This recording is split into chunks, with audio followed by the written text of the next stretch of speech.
시간이 되었으므로 다 일어나서 찬양하면서 하나님을 예배하겠습니다.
만유주 하나님 우리를 놓으니 피난처여 세상의 난리를 거치게 하시니 세상의 점검이 쓸데없네.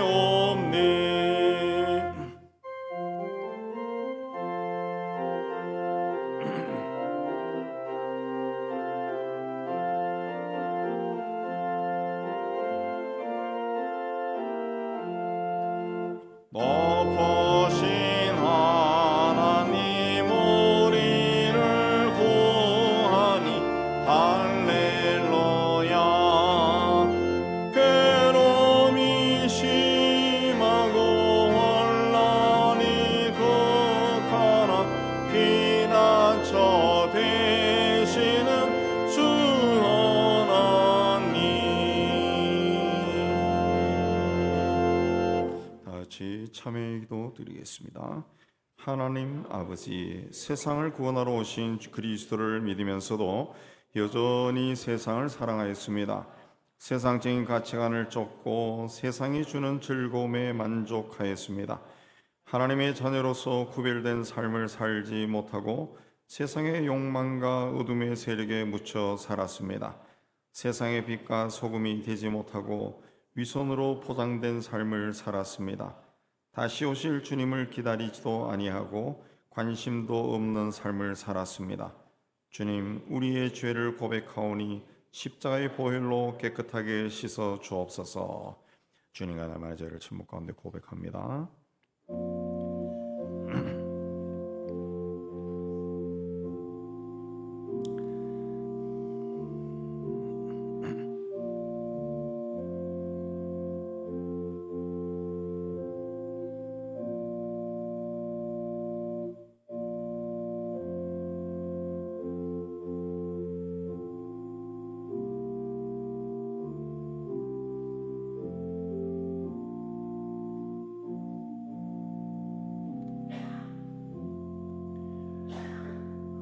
그러므로 이제 그리스도 예수 안에는 자에게는 결코 정죄함이 없나니 이는 그리스도 예수 안에는 생명의 성령의 법이 죄와 사망의 법에서 너를 해방하였습니다. 말씀에 의지해서 주께서 우리 죄를 사하셨음을 선언합니다. 아멘. 신앙고백합니다.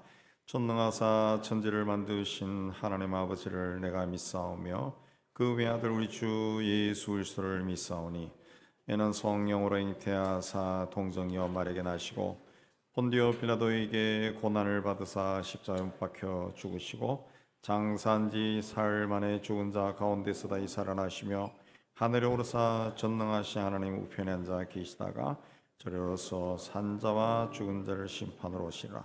성령을 믿사오며 거룩한 공예와 성도가 서로 같은 것과 죄를 사하여 주시는 것과 몸이 다시 사는 것과 영원히 사는 것을 믿사옵나이다. 아멘. 다 자리에 앉으셔서 함께 찬양하겠습니다.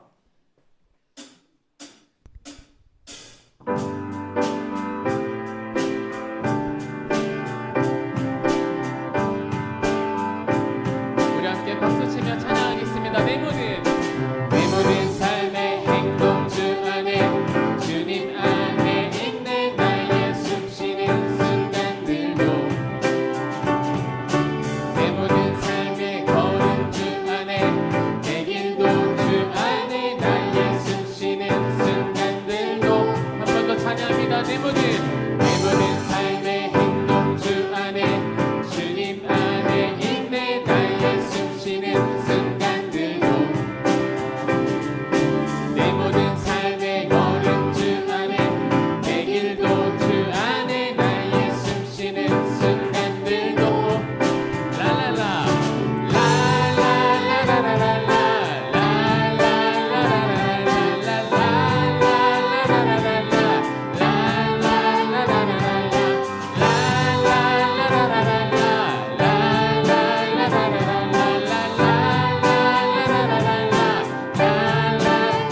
할렐루야 승리 승리하였네 어린 양의 보혈로 우린 모혈의 능력으로 서리라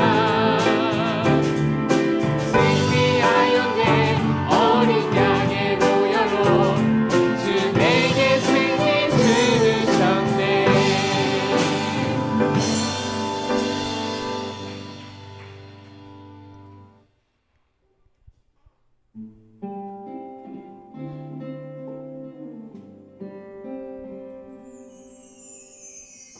나의 영혼이 잠잠히 하나님만 바라며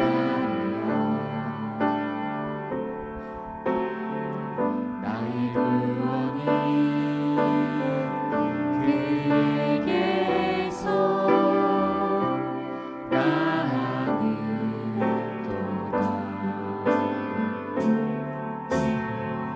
나의 영혼아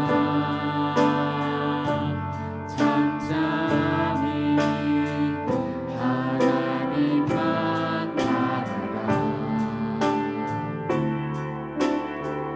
나의 소망이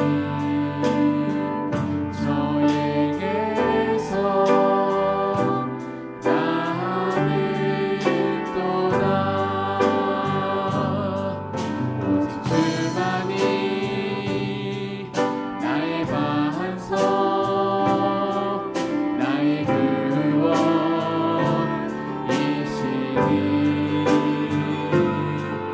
오직 주만이 나의 산성 내가 요동치 아니하리 나의 영혼이 간절히 여호와를 갈망하며 나의 입술이 여호와를 찬양하리 나의 영혼이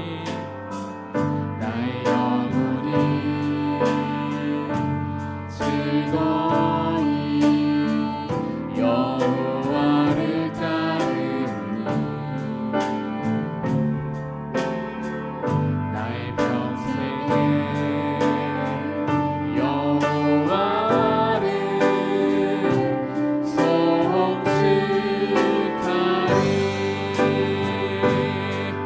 오직 주만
우리를 구원하기 위해 독생자를 세상에 보내신 하나님 아버지, 오늘 12월 첫 주일 첫 예배 하나님 앞에 나와 예배를 통해 하나님께 존귀와 영광을 올리게 해 주시는 참 감사합니다.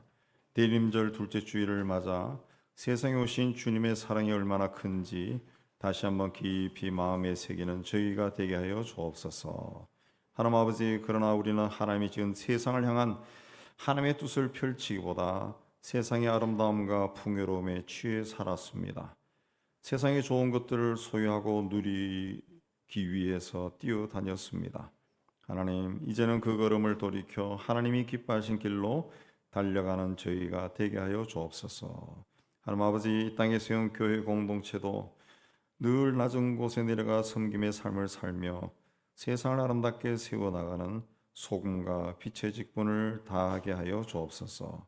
또 이 시대의 복음에 무관심한 사람들에게도 포기하지 아니하고 복음을 전해서 그들이 예수 그리스도를 영접하고 구원받는 귀한 역사가 일어나게 하여 주옵소서. 선교 일선에서 수고하는 선교사들의 삶과 사역을 통해 아직도 복음을 듣지 못한 사람들이 복음을 듣고 구원받게 하여 주시기를 원합니다. 무엇보다 열악한 환경 가운데서 수고하는 선교사들을 보호하고 지켜주셔서 하나님 주신 사역을 끝까지 잘 감당하도록 은혜 다하여 주옵소서. 하나님 아버지, 온 세상이 종교와 민족과 사상이 다르다는 이유로 다투고 갈등하는 시대입니다. 이 모든 것이 그치고 주의 샬롬이 곳곳에 임하기를 원합니다. 곳곳에서 일어나는 전쟁과 박해와 핍박과 굶주림을 살펴주시고 그 땅의 고난들이 그치고 하나님의 샬롬 가운데 살게 하여 주옵소서. 북한의 핵 위협도 멈추게 하여 주시고 하나님의 특별하신 보호 아래 이 땅에 평화가 임하도록 은혜 다하여 주옵소서. 하나님, 오늘도 하나님 앞에 올라온 모든 성도들의 삶과 산업과 가정을 살펴주시고 막힌 것이 있으면 뚫어주시고 맺힌 것은 풀어주시고 하나님의 인도하심을 바라보며 감사하고 기뻐하는 저희가 되게 하여 주옵소서. 오늘도 우리 가운데 주님의 샬롬이 풍성하게 임하기를 원하며 우리를 구원하신 예수 그리스도 이름으로 기도하옵나이다. 아멘.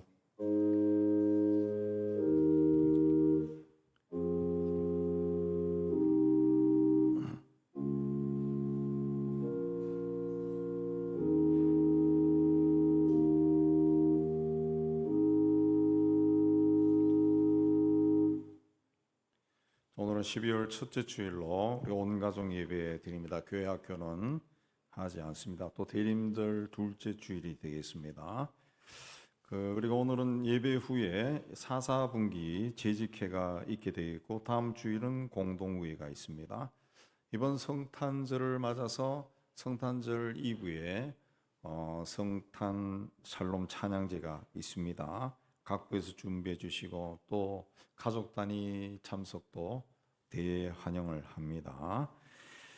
나가 이 성탄절에 세례 받는 분들을 받으실 분들은 주보에 나온 대로 살펴보시고 신청하시면 되겠고요. 내년도에도 성가 대원과 교회학교 교사 봉사하실 분들 모집합니다. 대학을 안 나와도 되고 자격은 열정만 있으면 됩니다. 12월 17일 날 수요일 날 교회에서 일부흥회, 기도 부흥회, 기도에 집중하는 그 부흥회를 하고자 합니다. 오전에 합니다. 오전 10시부터 한 12시 정도까지 하는데 정말 내가 기도해 보고 싶다. 기도의 문이 열렸으면 좋겠다. 응답받고 싶다.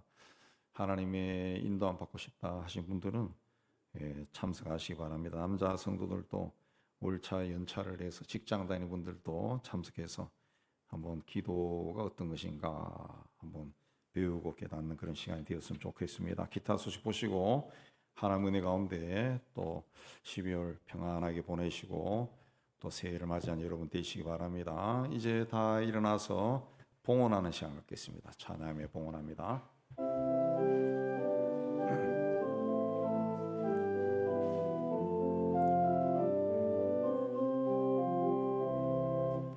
내게 있는 양육합 주께 가져와 고발 위에 입 맞추고 곁들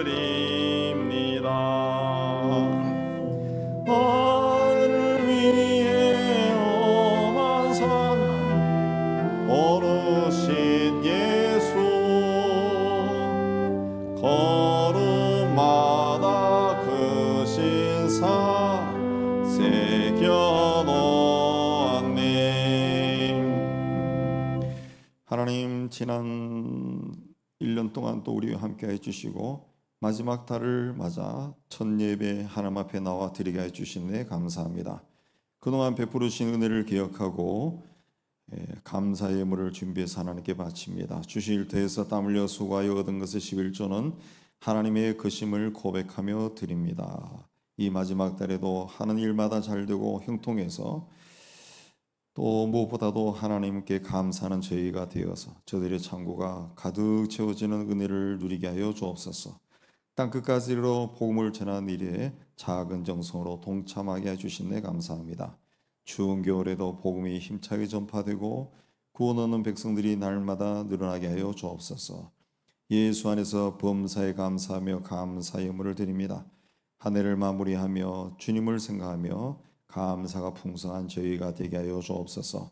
교회와 이웃과 북한을 사랑하며 사랑의 구제연금을 주님께 헌신하며 주일연금을 바칩니다. 주님, 우리가 드린 모든 예물에 우리의 신앙 고백과 기도가 있습니다. 기쁘게 거두어 주시고 사용되는 곳에서 복음이 전파되고 교회가 든든히 세워지고 어려운 이웃들이 예수 이름으로 위로받게 하여 주옵소서. 드린 송이들 기억하여 주시고 마지막 한 달 동안 하는 모든 일들이 잘되고 형통하도록 은총을 내려 주옵소서. 예수님 이름으로 감사하며 봉기도 올려옵나이다. 아멘.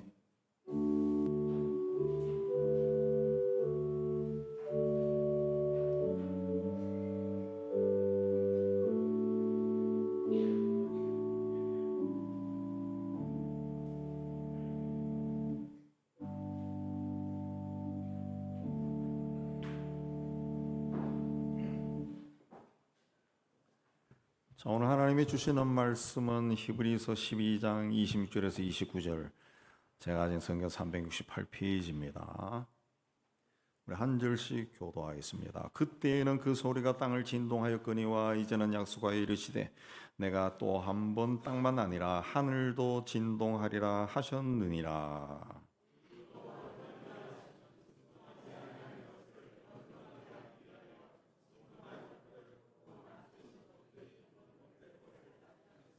그러므로 우리가 흔들리지 않는 나라를 받았은즉 은혜를 받자. 이로 말미암아 경건함과 두려움으로 하나님을 기쁘시게 섬길지니 우리 하나님은 소멸하는 불이심이라. 아멘. 기도하겠습니다. 하나님 아버지, 시험 말씀을 받기를 원합니다. 전하는 종이나 받는 모든 성도들이 이 자리에 임재하신 성령 하나님의 교통함 가운데 있는 은혜의 시간이 되게 하여 주옵소서. 함께 말씀을 받고 깨달은 것은 우리 생활의 실천에서 하나님의 뜻이 우리의 작은 삶을 통해 이루어지는 은혜 가운데 사는 저희가 되게 하여 주옵소서. 예수님 이름으로 기도하옵나이다. 아멘.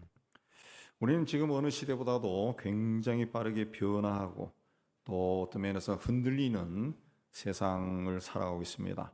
하루가 다르게 오르내리는 경제 지표나 예측이 불가능한 국제 정세나 또 AI 기술이 등장해서 그 직업 구조 자체도 큰 변동이 일어나고 있습니다.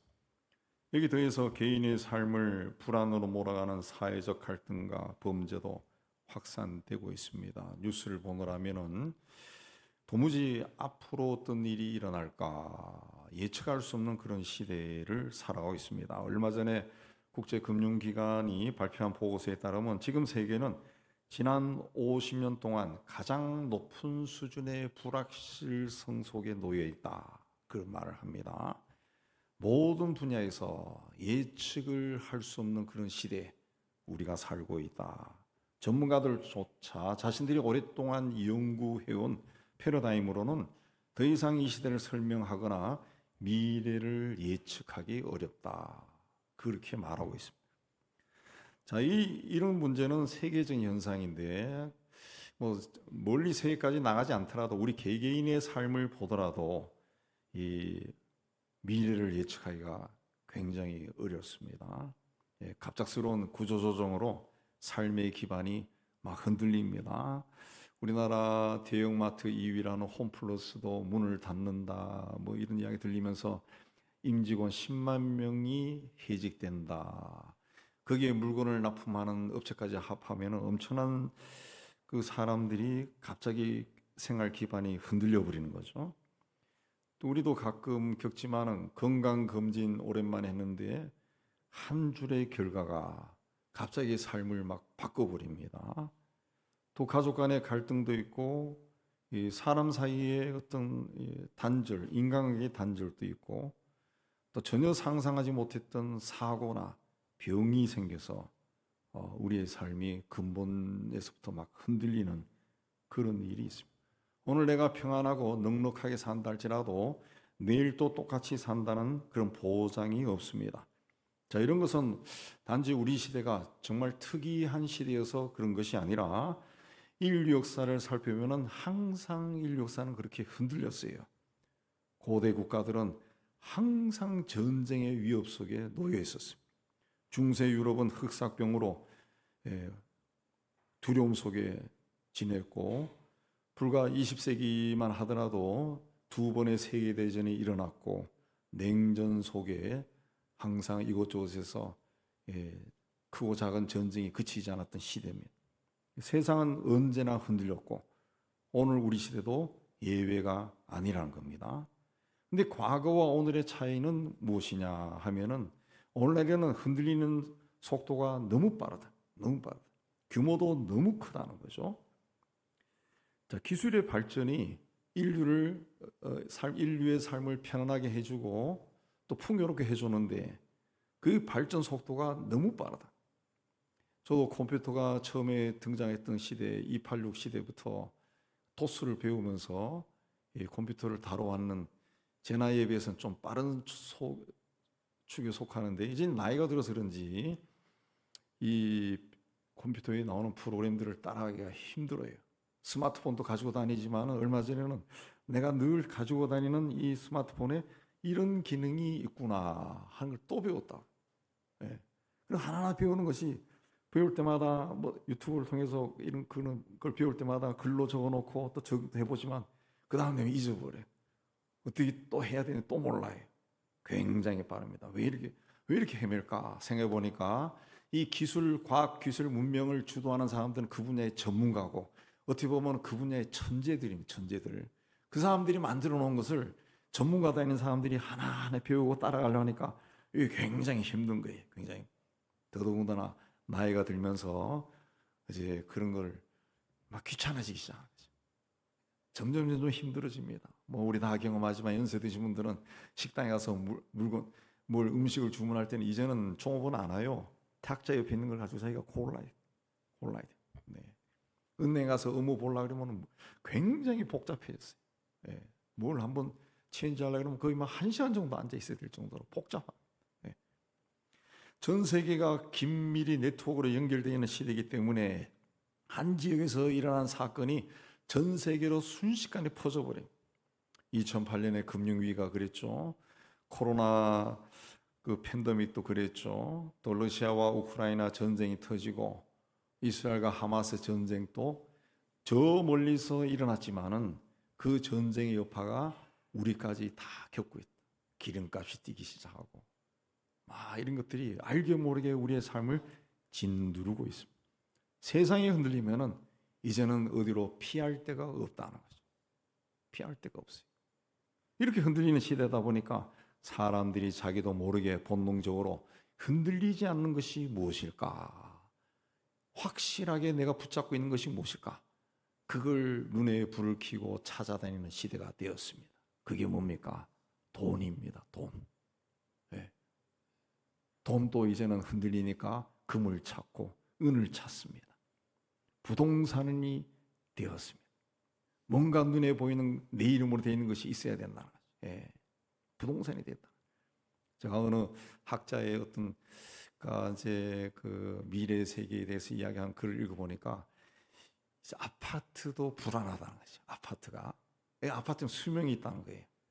그래서 그 사람이 이야기한 것은 어쨌든 땅을 사세요. 자기 땅, 시골이라도 자기 땅을 사가지고 거기 집이라도 하나 있어야 이제 앞으로 이 불안한 시대에 뭔가 안심이 된다는 거예요. 분명히 자기 개인 집을 가지려고 하는 시대가 또 나온다는 겁니다. 나온다는 거예요. 예. 지금은 서울의 아파트 값이 막 천문학적으로만 올라가지만은 이게 어느 순간에 또 나락으로 떨어질지 알 수가 없어요. 사람들이 돈을 찾아다니고 부동산을 찾아다니고 또 권력을 쥐고 권력을 안 놓으려고 그렇게 합니다. 그러나 인간이 소유하고 만들어내고 그런 것은 어떤 것이라 할지라도 결국은 흔들린다는 것입니다. 과학기술도 흔들리고 정치 경제 시스템도 흔들리고 인간의 도덕 윤리도 다 흔들립니다. 결국 인간이 사는 세상은 흔들리게 되어 있고 우리가 사는 세상 자체가 불안정한 시스템 위에 놓여 있다는 것. 그렇다면 흔들리는 세상 속에서 우리는 무엇을 붙들고 살아가야 될까요? 무너지는 시대 속에서도 흔들리지 않는 것은 무엇일까요? 놀랍게도 성경은 수천 년 전에 벌써 말씀하고 있습니다. 오늘 말씀에도 우리는 흔들리지 않는 나라를 받았다 그랬습니다. 세상은 흔들리지만 하나님의 나라는 흔들리지 않는다는 선언입니다. 이사야 40장에 보면은 인간의 모든 권세와 영광은 풀의 꽃처럼 시들지만 하나님 말씀은 영원히 서리라 그랬습니다. 오늘 우리가 사는 시대가 아무리 요동치고 불안해 보여도 살펴보면은 인류 역사는 항상 그랬습니다. 중요한 것은 흔들림의 크기가 아니라 얼마만큼 흔들리느냐 이것이 아니라 그 흔들리는 와중에도 우리가 무엇 위에 서 있느냐 하는 것입니다. 세상이 다 흔들린다 할지라도 우리가 흔들리지 않는 곳에 있다면은 우리는 안심할 수가 있다. 걱정 근심에서 벗어날 수 있다는 거죠. 희망을 붙들 수 있다는 거죠. 그러므로 지금 우리는 나는 무엇이 위에 서 있는가? 내가 붙잡고 있는 것은 세상이 흔들릴 때도 흔들리지 않는 건가? 라고 스스로에게 질문해야 되는 시대에 살고 있습니다. 자, 이런 시대에 우리는 대림절을 맞이했습니다.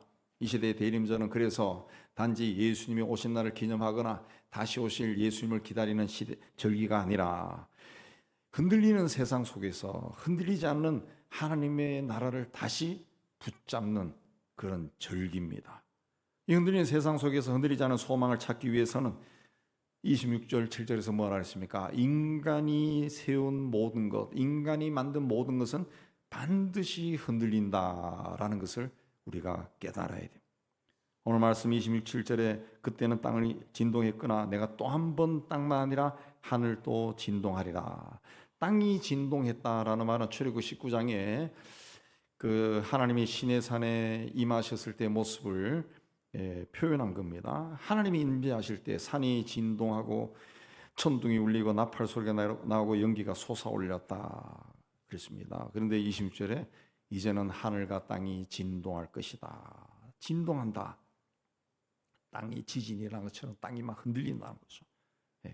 마태복음 24장에 예수께서 재림하실 때 하늘과 권능들이 흔들린다. 그런데 그 흔들린다는 말과 여기에 진동한다는 말이 똑같은 단어입니다. 같은 단어를 샬로라고 하는 같은 단어를 썼어요. 그러니까 마지막 시대에 주님이 오실 때에 하나님이 창조하신 우주 만물의 구조가 다 흔들린다는 거죠. 흔들린다.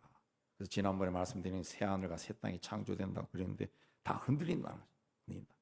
서기 476년 서로마 제국이 무너지자 세금 제도가 붕괴하고 군대가 해체되고 행정 시스템이 붕괴하고 경제가 나락으로 떨어지더니 외적들이 침략해서 로마가 망해버렸습니다. 그 강한 로마 제국이 붕괴할 때 흔들리지 않은 나라가 있었어요.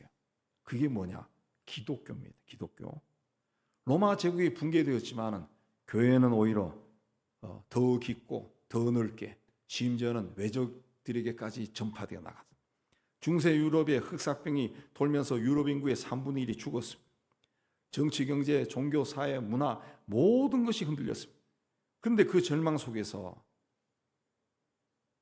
유럽 곳곳에서 사람들이 십자가 앞에 다시 모이기 시작했습니다. 왜? 흔들리지 않는 것을 잡으려고 십자가 앞에 모였다.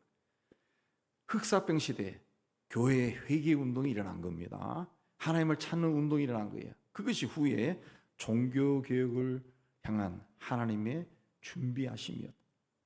27절에 이 진동은 진동하지 아니한 것들 곧 영원히 존재하도록 하기 위해서다. 그러니까 하나님이 세상을 흔드는 것은 심판하기 위해서가 아니라 참된 것과 거짓된 것을 가르기 위해 흔드신다는 거예요. 그러니까 세상이 흔들리는 것은 공포가 아니라 구분하는 것이고 정화하는 것이고 새롭게 시작하기 위한 것이라는 거죠. 이 흔들림을 통해서 인간이 가진 권세는 흔들렸지만 하나님은 여전히 우주 만물을 다스린다는 것이 증명되고, 경제가 흔들리지만은 하나님의 공급은 끝이지 않는다는 것이 증명되고, 나라가 흔들리지만은 하나님 나라는 여전히 왕성하다는 것이 보여집니다. 요즘 정치, 경제, 교육, 문화 다 흔들립니다. 네. 강대국끼리 이곳저곳에서 막 부딪히고 있습니다.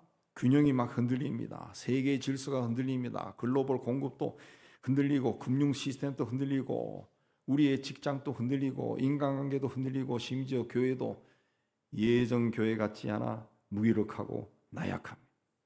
그러나 성경은 이러한 흔들리는 것이 흔들리게 되어 있다, 그렇게 이야기. 세상 것들이 흔들리면은 살아남는 것과 버릴 것이 드러납니다. 옛날에 저희가 어렸을 때 뭐 경험하신 분도 있을 겁니다. 농사지고 추수할 때면은 이 탈곡하고 난 다음에 그 마당에 쓸면은 곡식들이 있어요. 그걸 끌어 모아 가지고 채 거야. 이걸로 차차차차 하면은 이제 알곡은 밑으로 이렇게 내려오고, 돌멩이나 이런 것들은 위로 올라와요. 건부지기나 이런 것들은 그 차차차 하다가 착 하면은 걔들이 바깥으로 탁 떨어져요. 해보신 분들은 제가 하는 말이 무슨 말인지 알 겁니다. 차차차 하다가 앞으로 당기면서 착 하면 이제 돌들은 다 떨어지고 알곡만 한다. 여러 번 하면은 이 흔드는 거는 알곡과 이 거무제기를 이제 구분하는 거죠. 예. 그러면 살아남는 거, 버릴 거 구분하는 겁니다. 그러니까 세상이 흔들린다라고 하는 것은 하나님이 우리를 다시 부른다.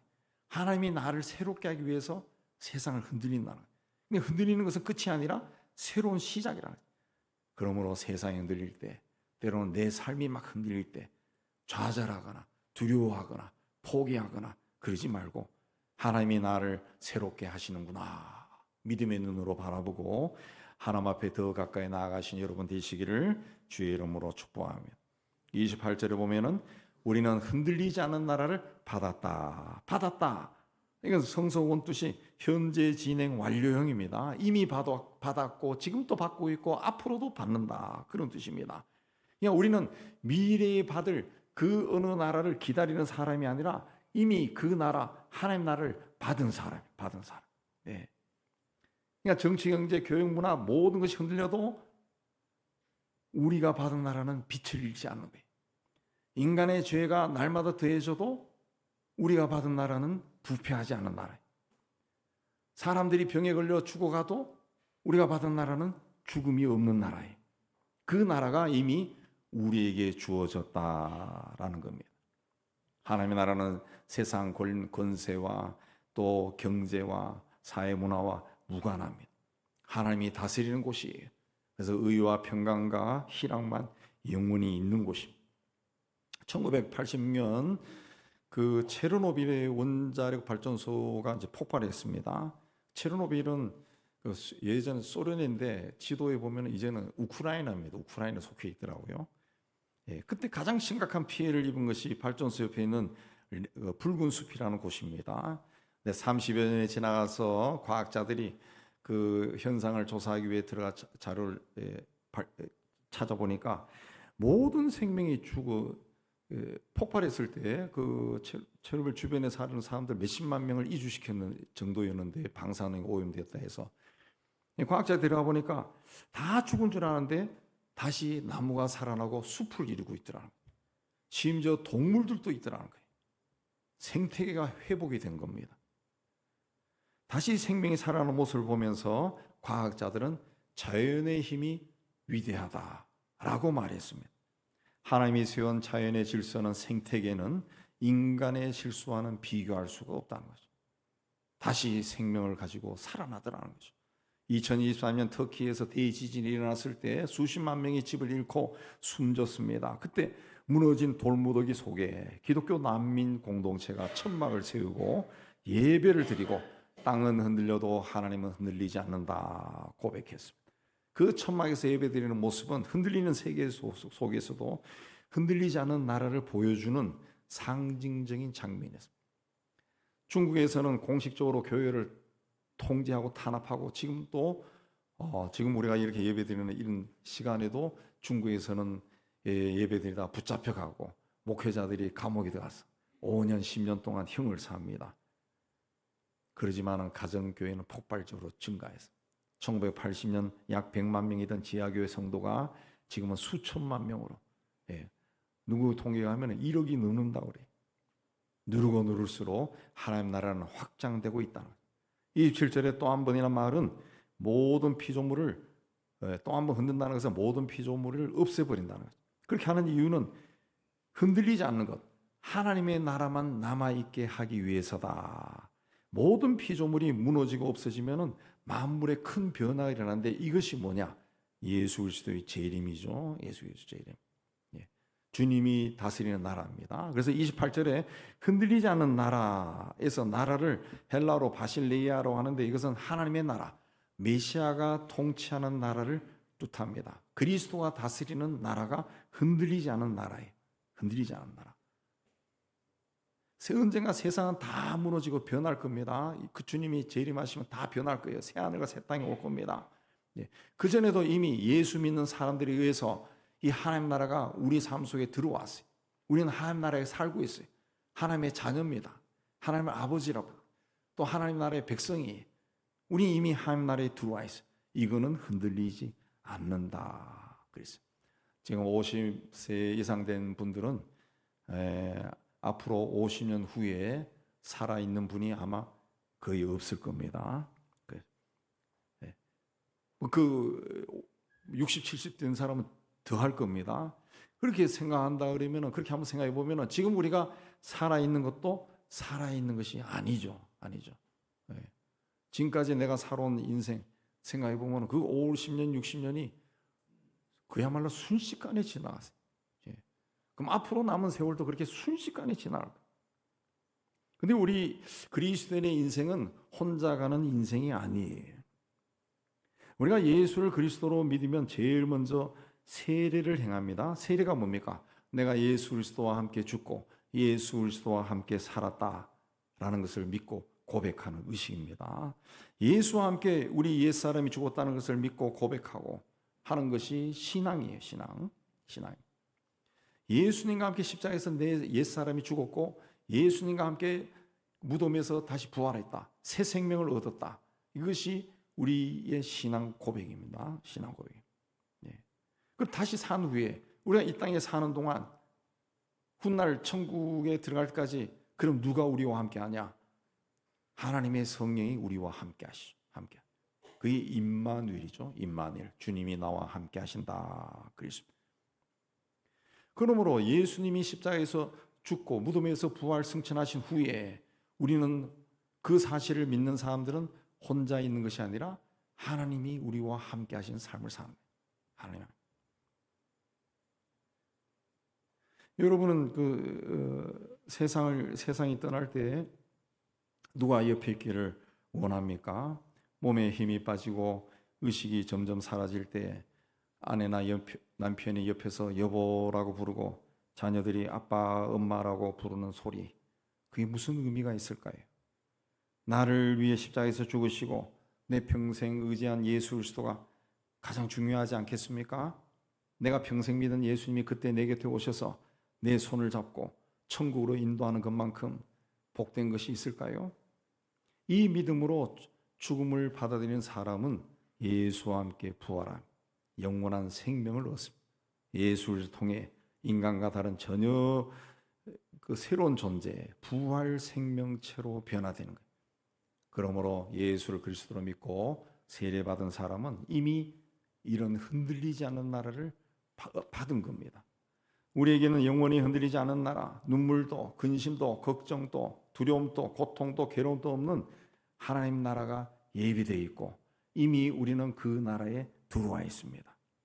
그러므로 우리가 이 나라에서 하나님의 자녀로 살다가 주님이 부르실 때 서로 앞서거니 뒤서거니 하면서 그 나라로 들어갈 겁니다.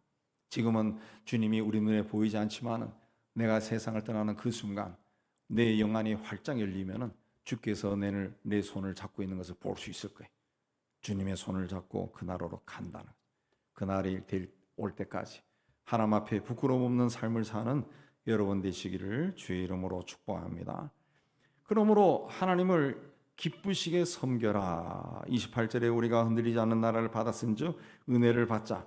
이로 말미암아 경건함과 두려움으로 하나님을 기쁘시게 섬길지니 그랬습니다.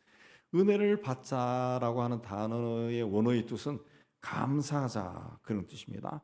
흔들리지 않은 하나님 나라를 이미 우리가 받았으니까 또 약속으로 받았으니까 감사합시다 그랬습니다. 하나님을 기쁘시게 섬기는 것은 먼저 감사하는 겁니다.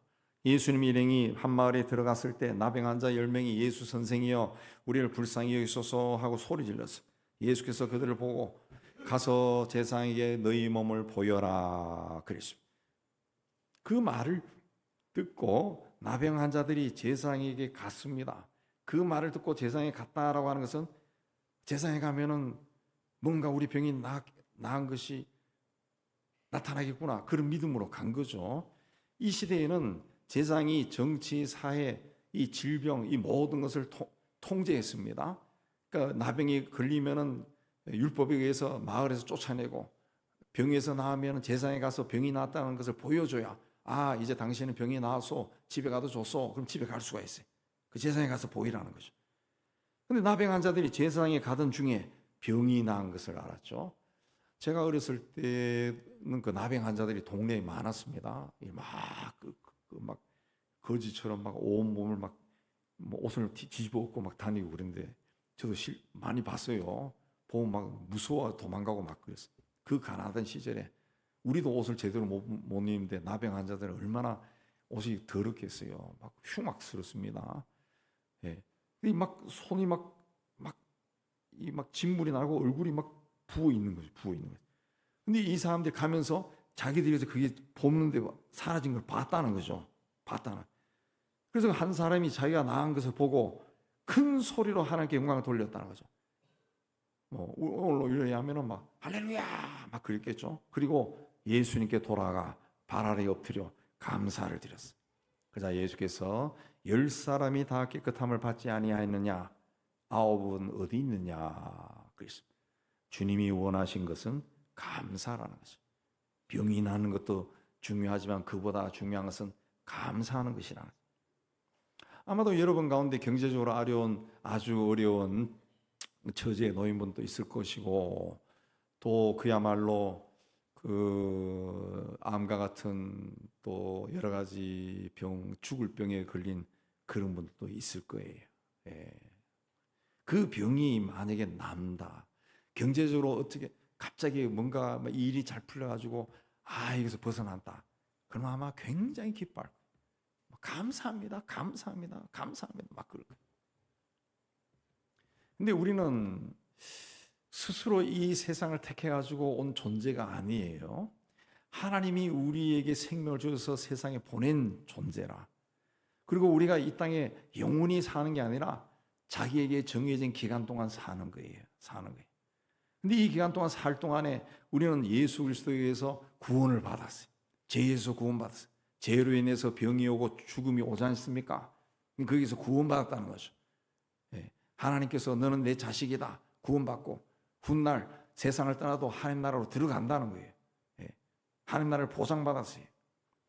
이 땅에 살아있는 동안에는 세상을 창조하신 전능하신 하나님이 우리와 함께 하시는 복을 받았어요. 얼마나 큰 복입니까? 그 어떤 것과도 비교할 수가 없어요. 근데 하나님이 주신 복은 눈에 보이지 않아요. 눈에 보이지 않아요. 경제적으로 어려움에 처했다가 갑자기 좋아진다든가 병에 걸렸다가 갑자기 낫는다든가 이거는 금방 보이는데 하나님이 주신 그 영적인 복은 보이지 않아요. 그래서 사람들이 감사하지 않습니다. 바울은 항상 기뻐하라, 쉬지 말고 기도하라, 범사에 감사하라. 이는 그리스도 예수 안에서 너희를 향한 하나님의 뜻이다 그랬습니다. 우리는 하나님의 뜻을 알기 위해서 책도 읽고 설교도 듣고 막 강의도 들어 나가고 굉장히 애를 씁니다. 하나님 기도도 합니다. 이게 하나님의 뜻입니까? 막 묻습니다. 그러나 성경은 분명히 항상 기뻐하라, 쉬지 말고 기도하라, 범사에 감사하라. 이것이 그리스도 예수 안에서 너희를 향한 하나님의 뜻이다 그랬습니다. 우리는 범사에 감사해야 돼. 일본의 여류 작가 미우라 아야코는 1999년 77세에 세상을 떠나는데, 이분은 그 처음에 초등학교 교사로 일하다가 그 전후에 그 일본에서 일어난 여러 가지 일들이 그 좀 자기의 생각하고 달라가지고 그 사직하고 나왔어요. 그게 24살인데 사직하고 나와서 얼마 되지 않아서 그 폐결핵에 걸리고 척추골염에 걸려가지고 13년 동안 요양원에서 생활했습니다. 근데 그 요양원에서 경건한 친구를 만나서 영향을 받고 예수를 믿었습니다. 병이 나와 잠깐 세상에서 건강하게 살 때 결혼도 하고 그렇게 했지만은, 그러나 계속해서 결핵성 척추염, 대상포진, 직장암, 파킨슨스 병 등이 계속 들어와요. 그래서 평생 난치병과 싸웠어요. 근데 이분이 뭐라 이야기하는가 하면, 병으로 잃은 것은 건강뿐이지만 그 병 때문에 신앙을 가지게 돼 나는 너무 감사합니다 고백했습니다. 하나님을 기쁘시게 하는 자는 감사하는 사람입니다. 그런 사람에게 하나님께서 은혜를 더해 주십니다. 그 다음에 경건함으로 하나님을 기쁘시게 섬기라 그랬습니다. 시편 1편 1절 2절에 보면, 복 있는 사람은 악을 꾸미는 자리에 가지 않고 죄인들의 길을 거닐지 않고 남을 업신여기는 자들과 함께하지 않고 오직 여호와의 율법을 즐거워하며 그 율법을 밤낮으로 깊이 생각하는 자다 그랬습니다. 17세기 영국의 청교도 경건주의자인 루이스 베일리는 경건이란 책에서 매일 성경을 읽는 경건한 삶을 사세요 그랬습니다. 오늘 많은 사람들이 아유 너무 바빠서요, 일이 너무 많아서 성경 읽을 시간도 없어요, 그런 말을 그냥 예사롭게 합니다. 예사롭게 합니다. 근데 우리의 인생이 얼마나 짧은지 한번 생각해 보세요. 얼마나 짧은가. 어떤 분이 자신의 사업이 아주 잘 될 때는 교회도 잘 나가지 않고 뭐 그렇게 하다가 병을 얻고 사업도 무너지고 뭐 그런 후에 가만히 생각해 보니까 너무너무 후회가 되더래. 자기가 그때 잘 될 때,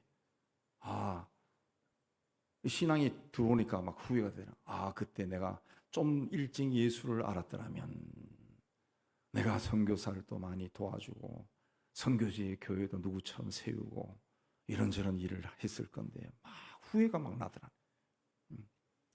우리가 건강할 때, 시간이 있을 때 하나님을 잘 섬겨야 돼. 하나님과 깊은 교제를 나눠야 됩니다. 언젠가 때가 되면 건강도 잃어버리고 시간이 없을 때도 있어요. 시간이 없을 때도 있어요. 예. 저도 나이가 좀 드니까 이제 눈이 자꾸 더 나빠져. 수술했는데도 더 나빠져서 오랫동안 이렇게 앉아서 컴퓨터를 본다든가 책을 본다든가 그러면 눈이 아파요. 예. 아파서 그냥 눈 감고 있든가 눈이 아프더라고요. 예.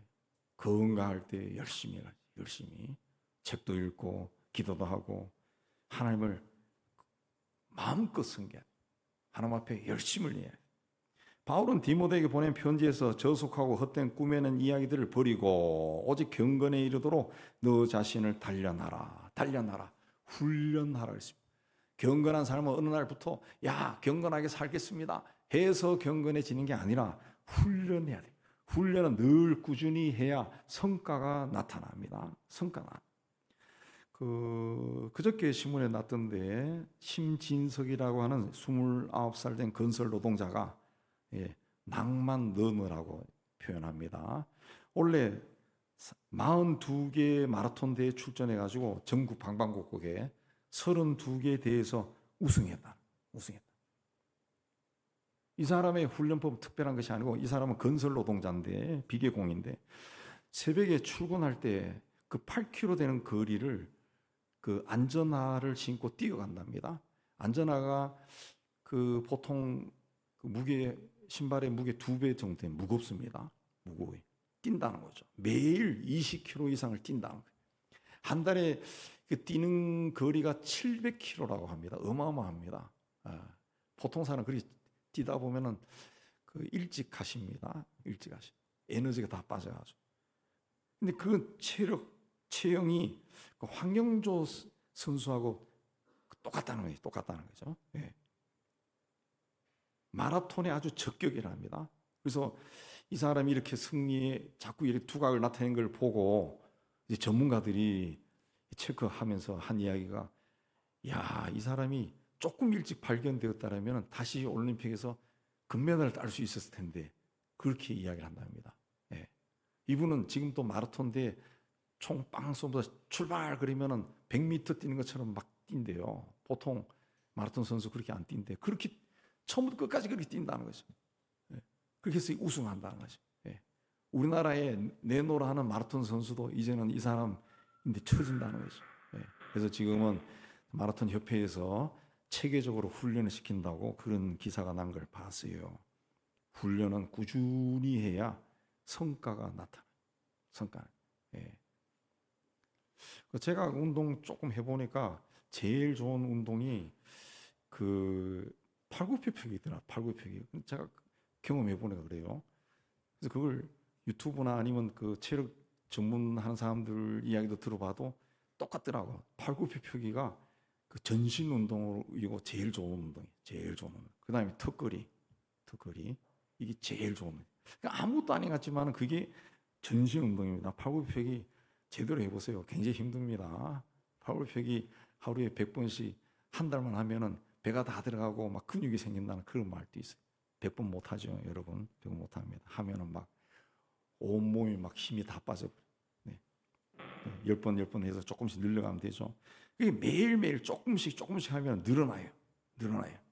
저도 요즘 추워서 안 하지만 조깅을 그 매일 새벽에도 끝나고 한 30분 정도 계속 꾸준히 하는데, 처음에 할 때는요 1km를 못 뛰었어요. 1km를 뛰다 보면 힘들면 쉬고 싶고 걷고 걸어가고 싶고, 근데 목표를 잡고 저쪽까지 뛰자 1km 뛰자 2km 뛰자 하니까 계속 늘어나더라. 예. 계속 늘어나. 조금씩 매일 성경을 읽고 묵상하는 것도 훈련입니다. 훈련. 우리가 매년 그 맥체인 성경 읽기표 나눠주는데 그 매일 읽은 분량 읽어도 30분이 안 가요. 천천히 읽어도 30분이 안 갑니다. 생각하면서 읽어도. 매일매일 성경을 읽고 경건한 생활을 해서 하나님을 기쁘시게 하는 여러분 되시기 바랍니다. 두려움으로 하나님을 기쁘시게 섬기라. 애굽의 바로 왕은 자신들의 노예인 이스라엘 민족이 점점 번성하는 것이 두려웠어요. 그러다 전쟁이 나면 이 녀석들이 우리와 싸울 것이다. 두려워서 히브리 산파 2명에게 이스라엘 애들이 남자 아이를 낳으면 다 죽여라 그랬습니다. 당시 왕의 명령을 거절하면 본인이 죽일 수가 있어요. 그러나 두 여인은 왕의 명령을 따르지 않았습니다. 성경은 여인들이 하나님을 두려워하여 애굽 왕의 명을 어기고 사나의 아이를 살렸다 그랬습니다. 산파들은 눈에 보이는 권력을 가진 왕보다 눈에 보이지 않는 하나님을 더 두려워했다는 거죠. 하나님께서 주신 생명을 왕의 명령에 따라 죽인다는 것은 하나님을 기쁘게 하는 것이 아니다 라는 것을 여인들은 알았던 겁니다. 오늘날 우리는 하나님은 사랑과 은혜와 용서가 풍성하신 분이다 이런 말을 하도 많이 들어서 그런지 하나님이 원하지 않는 일을 하고 그런 길을 가면서도 하나님을 두려워하지 않습니다. 반면에 물질이나 건강이나 직장 같은 것은 잃어버릴까 두려워합니다. 그러나 그 모든 하나님은 우리의 생사복을 주관하신다 그랬는데 그 모든 것을 주관하신 분이 하나님이시다. 하나님을 두려워하는 마음을 가져야 하나님을 기쁘시게 하는 삶을 살 수가 있습니다. 오늘 우리는 어느 시대보다 거세게 흔들리는 시대를 살고 있습니다. 이런 시대일수록 그 흔들리지 않는 하나님, 흔들리지 않는 나라를 우리가 이미 받았다는 것에 감사하며 하나님 앞에 나가야 됩니다. 세상이 흔들려도 하나님의 통치는 흔들리지 않습니다. 경제가 흔들려도 하나님이 여전히 풍성하게 공급해 주십니다. 정치가 흔들려도 하나님의 권세는 흔들리지 않습니다. 하나님께서 우리에게 베풀어 주신 구원도 흔들리지 않습니다. 대림절은 이 소망을 다시 고백하는 절기입니다. 그래서 하나님 앞에 나갈 때마다 하나님, 당신만이 우리의 반석입니다. 흔들리지 않는 시대에 흔들리지 않는 하나님 나라를 굳게 붙잡게 해주세요. 기도해야 됩니다. 흔들리는 세상 속에서, 흔들리는 삶 속에서도 흔들리지 않는 하나님 나라를 꼭 붙잡고 흔들리지 않은 소망 위에 여러분의 삶을 세워나가기를 주님의 이름으로 축복합니다. 하나님 아버지, 우리가 사는 세상이 너무 많이 흔들려서 때로는 하루하루가 불안하고 내일이 불안할 때가, 걱정 근심에 휩싸여 살 때가 참 많습니다. 그러나 하나님, 이미 우리에게는 흔들리지 않은 하나님 나라를 주셨고, 하나님을 아버지라 부르고 하나님의 자녀가 된 흔들리지 않은 관계를 우리가 맺었다는 사실, 우리가 늘 기억하고, 세상이 흔들리고 우리의 삶이 생활이 흔들린다 할지라도 두려워하거나 걱정 근심하지 아니하고 하나님께 더욱 가까이 나아가기 위해 힘쓰는 저희가 다 되도록 은혜 다하여 주시옵소서. 예수님 이름으로 기도하옵나이다. 아멘. 우리 377장 찬송합니다.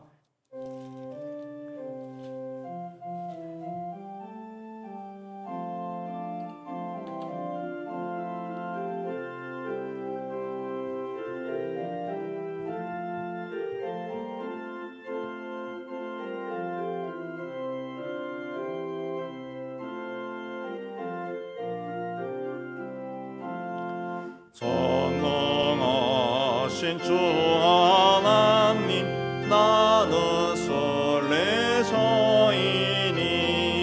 나는 심히 연약해도 주는 강하옵니다.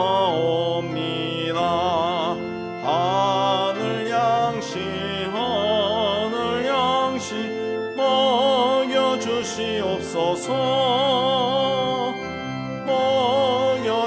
주시옵소서.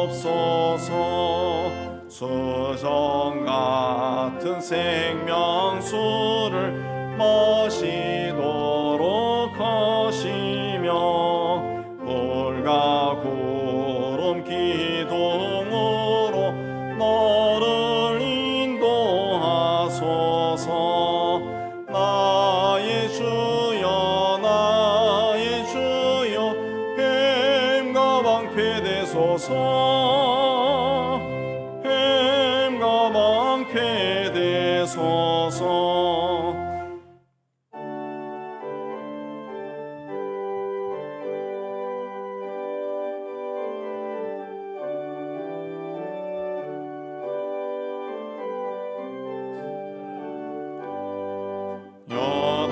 요단강을 건널 때에 겁이 없게 하시고 저기 배는 가나안 땅 편히 닿게 하소서.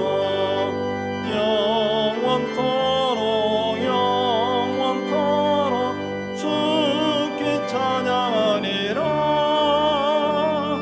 주께 찬양하리라.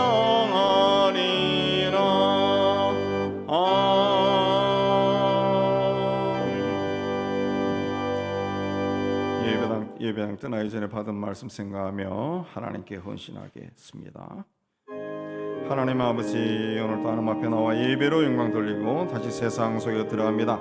세상이 죄의 권세가 아무리 강하다 할지라도 우리는 하나님의 자녀다, 하나님이 구원하신 자다 라는 믿음으로 세상과 맞서 세상을 정복하고 다스리는 저희가 다 되게 해주시고, 세상 속에서도 하나님의 자녀답게 당당하게 믿음으로 살아가는 저희가 다 되도록 은혜 다하여 주시옵소서.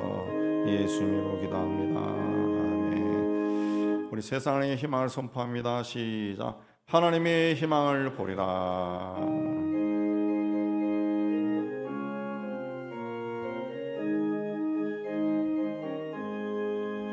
주가 세상을 다스리니 그 위엄이 넘쳐나고 그의 나라와 주의 영광 온 하늘에 가득하다. 저 흉악한 마귀의 머리 다 멸망케 하시는 주, 이 찬양을 주께 드리니 큰 영광을 받으소서. 주가 권능의 손으로서 이 세상을 창조하니 그의 놀라운 창조 솜씨 만색성이 경탄하네. 저 하늘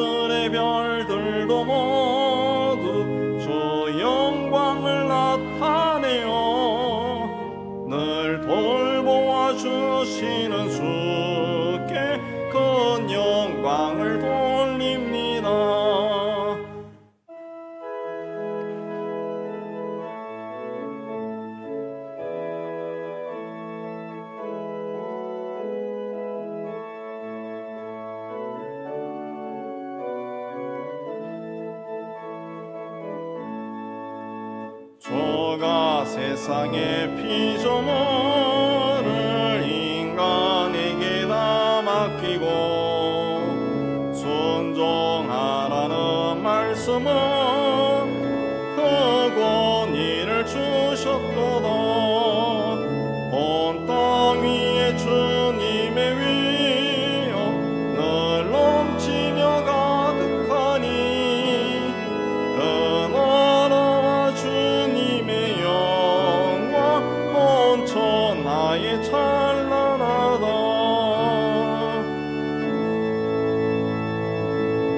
여호와는 네게 복을 주시고 너를 지키시기를 원하며 여호와는 그 얼굴을 네게 비추사 은혜 베푸시기를 원하며 여호와는 그 얼굴을 네게로 행하이드사 평강 주시기를 원하노라. 이제는 우리 주 예수 그리스도 은혜와 하나님 아버지의 사랑하심과 성령의 교통하심이 주의 몸된 교회와 세상 속으로 터지는 하나님의 자녀들 위해 이제부터 영원까지 함께 있을지어다. 아멘.